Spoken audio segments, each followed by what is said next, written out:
लड़का हमेशा घर की आया के साथ रहने की जिद करता था, यहाँ तक कि सोते समय भी उससे चिपका रहता था। इस बारे में आया बेपरवाह थी। उसका मानना था कि वह सिर्फ एक बचकाना लड़का है। अनजाने में लड़के की उम्र 18 साल की हो चुकी थी और कद के अलावा उसकी बाकी सभी क्षमताएं सामान्य थी। जल्द ही आया के शरीर में परिवर्तन होने लगे और अंत में उसकी लापरवाही ने बड़ी गलती का रूप ले लिया। और लड़के के आज इस हाल में होने के बारे में आप लोग क्या सोचते हैं? ये पूरी तरह से बचपन के एक अनुभव पर निर्भर है। जब जूडी 3 साल का था, उसने अपना जन्मदिन मनाया और उसकी माँ ने उसे एक धातु का ड्रम उपहार में दिया। लेकिन जब वह मेज के नीचे ड्रम लेकर खेल रहा था, उसने अपनी माँ और मामा के बीच एक शर्मनाक दृश्य देखा। उसने सोचा कि बड़ों की दुनिया कितनी गंदी है और अपने बारे में सोचा कि वह भी भविष्य में वैसा ही होगा।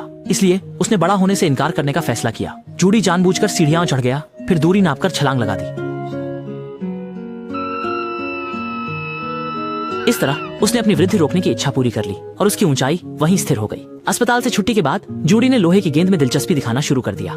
चाहे वह कहीं भी जाए, वह इसे अपने साथ ले जाता है, चाहे सड़क पर हो या स्कूल में। उस दिन कक्षा में जब शिक्षक ने ड्रम लेने की कोशिश की तो उसने तुरंत चिल्लाना शुरू कर दिया। इससे न केवल अन्य छात्रों को चोट पहुंची, बल्कि शिक्षक के चश्मे भी टूट गए। माता पिता जूडी की सेहत को लेकर चिंतित हो गए और उसे शहर के विभिन्न डॉक्टरों के पास ले गए, लेकिन कोई भी जवाब नहीं दे सका। हाँ, जूडी को अलौकिक शक्ति मिल गई के बाद माता पिता ने हकीकत को स्वीकार लिया और जैसे जैसे उम्र बढ़ी, जूडी की मानसिकता में बदलाव आने लगा। वह विपरीत लिंग के शरीर में गहरी रुचि रखने लगा, लेकिन माँ अब भी उसे 3 साल के बच्चे के रूप में देख रही थी। यहाँ तक कि जब वह प्रेमी से मिलती थी, तब भी उसे साथ ले जाती थी। स्पष्ट है कि माँ ने अपने परिपक्व होते बेटे को कम आंका, वह पहले से ही।